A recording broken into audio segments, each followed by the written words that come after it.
ఇప్పుడు Telugu cinema market పరిధిని పెంచడానికి మీరు ప్రయత్నం చేశారు అప్పట్లో. ఇప్పుడు రాజమౌళి గారు పెంచారు. రాజమౌళి గారిని చూస్తే మీకు ఏమనిపిస్తూ ఉంటుంది?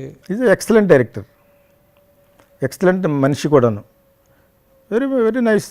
అందరినీ గమ్ముకుంటే ఎవరికి నష్టం లేకుండా సినిమా తీస్తుండే అంతకంటే బెస్ట్ పర్సన్ ఎవరు ఉంటారు? Is the best director. చదువు తక్కువ చదువుకున్నా కూడా చాలా బెస్ట్గా నేను నేర్చుకుని అంత ఎక్వైరింగ్ నాలెడ్జ్ ఈజ్ పవర్ అంటాను నేను. లెర్నింగ్ ఈజ్ సూపర్ పవర్ అంటాను. అది మా ఇన్స్టిట్యూట్ స్లోగన్. అది నేర్చుకోవడం అనేది సూపర్ పవర్. అంచేత అలా నేర్చుకుని అన్నీ చేసుకుని అతను ఐ లైక్ హిమ్ వాళ్ళ ఫ్యామిలీ అంతా తెలిసి నాకు బాగా. కీరవాణి నా దగ్గర వచ్చేవాడు ఫస్ట్లోను, అప్పటి నుంచి తెలిసి వాళ్ళ కీరవాణి ఫాదర్ నాతో అస్తమానం మాట్లాడుతూ ఉంటాడు. ఆయన 92 years, కానీ ఇంకా యంగ్గా ఉంటుంది ఆయన వాయిస్. అందరూ వెరీ గుడ్. వాళ్ళు కష్టపడి వాళ్ళ రకమైన ఆర్ట్ ఫ్యామిలీ, కళాత్మకమైన సంగీతం, సినిమా అన్న వాళ్ళకి బాగా ఇంట్రెస్ట్. ఈజ్ నెంబర్ 1 డైరెక్టర్ అతను. డెఫినెట్గా ఇంటర్నేషనల్ లెవెల్ తీసుకెళ్ళాడు కదా. మరి డైరెక్టర్గా ఉన్నారు, యాడ్ ఫిల్మ్స్ చాలా చేశారు, మరి తెర మీద మీరు కనిపించే ప్రయత్నం ఏం చేయలేదా? నన్ను యాక్చువల్గా వాళ్ళ పేర్లు వద్దు కానీ 2-3 అడిగారు, మీరు చేస్తారంటే నేను ఒక విధంగా మంచి క్యారెక్టర్ క్రియేట్ చేస్తానంటే ముందు నేనే దాంట్లో ట్రై చేస్తాను. నాకు చేయకూడదని ఏం లేదు. యాక్చువల్గాను నేను కాలేజీలో ఉన్నప్పుడు థియేట్రిక్స్ బాగా చేసేవాడిని. తర్వాత డైరెక్టర్ అవ్వాలనుకున్నాను. బికాజ్ నేను అంత పెద్ద హైట్గా లేకపోవడం వలన బహుశా నాకు దాని మీద ఇది తగ్గిపోయి డైరెక్టర్గా ఉన్నప్పుడు ఆ 2 చేయలేమన్న ఉద్దేశంతో కూడా ఉండేది. బట్ ఇంకా నాకు దాని మీద ఇది పోయింది. నా ఫ్లేట్ చాలామంది అడుగుతున్నారు, మీరు మీ వయసుకి తగ్గట్టుగా లేకుండా you are always looking very young సదాగా అడుగుతుంటే,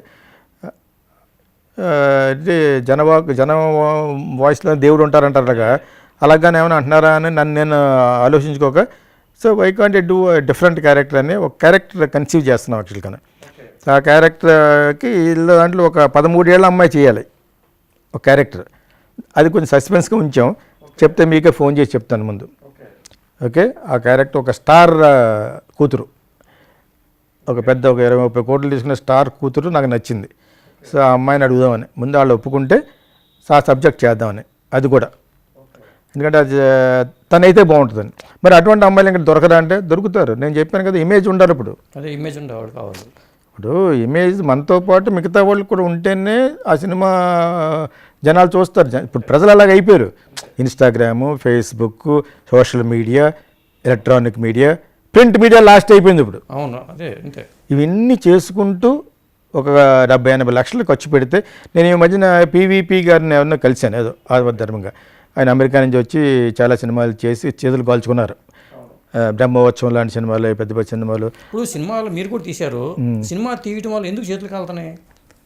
అది ఒక కారణం ఒకటి ఉండదని చాలా ఉంటాయి. ఎందుకంటే అందులో స్టార్ లేకపోవడం, బిజినెస్కి సరిగ్గా చేసుకోలేకపోవడం, లిమిటెడ్ పీపుల్ ఇక్కడ కొనేవాళ్ళు. ఆ లిమిటెడ్ పీపుల్ కొనటానికి ఈ సినిమా సరిపోకపోవడం. ఇప్పుడు రిటర్న్ ఆన్ ఇన్వెస్ట్మెంట్ అంటారు, ROI అంటారు.